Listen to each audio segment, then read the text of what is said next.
Pais amados, neste dia nós vamos iniciar a meditação no capítulo 5 de Mateus. Vamos orar.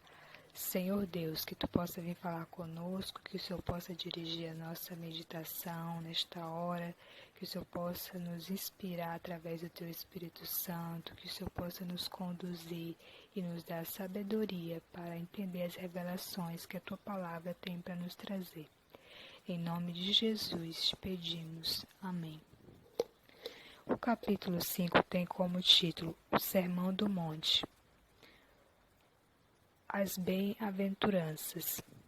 É a primeira parte do capítulo. Diz assim o verso 1. Vendo Jesus as multidões, subiu ao monte, e como se assentasse, aproximaram-se os seus discípulos. E ele passou a ensiná-los, dizendo: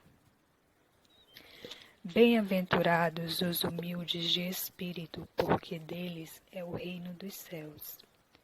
Bem-aventurados os que choram, porque serão consolados. Bem-aventurados os mansos, porque herdarão a terra. Bem-aventurados os que têm fome e sede de justiça, porque serão fartos.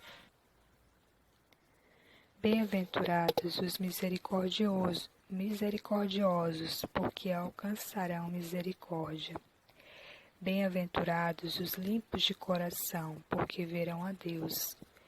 Bem-aventurados os pacificadores, porque serão chamados filhos de Deus. Bem-aventurados os perseguidos por causa da justiça, porque deles é o reino dos céus. Bem-aventurados sois, quando, por minha causa, vos injuriarem e vos perseguirem, e mentindo disserem todo o mal contra vós. Regozijai-vos e exultai, porque é grande o vosso galardão nos céus, pois assim perseguiram os profetas que viveram antes de vós. Nós terminamos o capítulo 4 dizendo que multidões estavam seguindo ao Senhor Jesus. E iniciamos aqui o capítulo 5 dizendo que Jesus, vendo as multidões, subiu ao monte para conversar com os discípulos. E os discípulos se aproximaram dele e ele passou a ensiná-los. Então, essa conversa no monte foi uma conversa reservada com os discípulos. Ele não disse essas palavras para todas aquelas pessoas que estavam lá. Ele disse apenas para os discípulos. E aqui, nessa primeira parte, Jesus fala sobre as bem-aventuranças, né? Para quem não sabe, bem-aventurado significa feliz.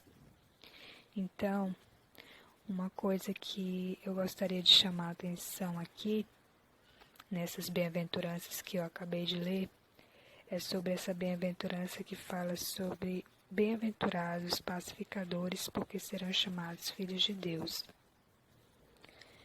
O que eu entendo aqui é que aqueles que promovem a paz terão a honra de serem chamados filhos de Deus.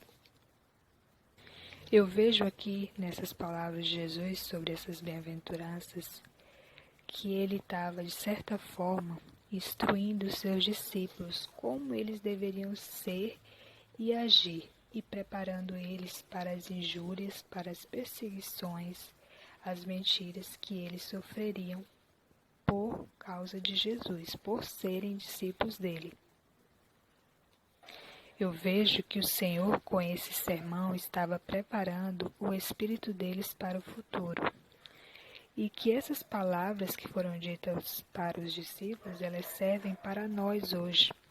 Elas servem para nós nos fortalecermos, para nós entendermos que cada uma dessas bem-aventuranças aqui trata de uma situação e que cada situação dessa ela traz uma recompensa para aqueles que se mostrarem fiéis ao Senhor, que forem fiéis a Ele.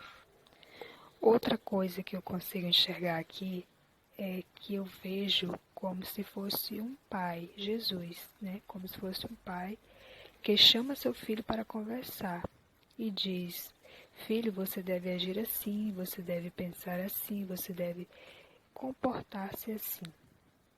E também diz: filho, você vai passar por isso, por aquilo, por causa de mim. Mas não desanime. Os profetas antes de vocês também passaram por coisas desse tipo. Deus estava ali, Jesus, estava ali preparando seus discípulos para o que viria. Então vamos orar, de acordo com o que acabamos de ler. Meu Deus, ajuda-nos a internalizar essas condutas que foram ensinadas nesses versos que nós lemos. Nos ajuda a internalizar esse modo de ser e de viver que Tu ensinou. Ajuda-nos a sermos fiéis a Ti, mesmo quando não formos bem falados por causa disso. Ajuda-nos a ser fiel mesmo se viermos a ser perseguidos, se sofrermos por causa de mentiras. Meu Deus, ajuda-nos a ser fiel até o fim. Em nome de Jesus, oramos, pedimos e agradecemos. Medite nessa palavra, que essa palavra possa te alimentar, que ela possa te instruir. E entregue ao Senhor esse momento como a sua oferta a Ele.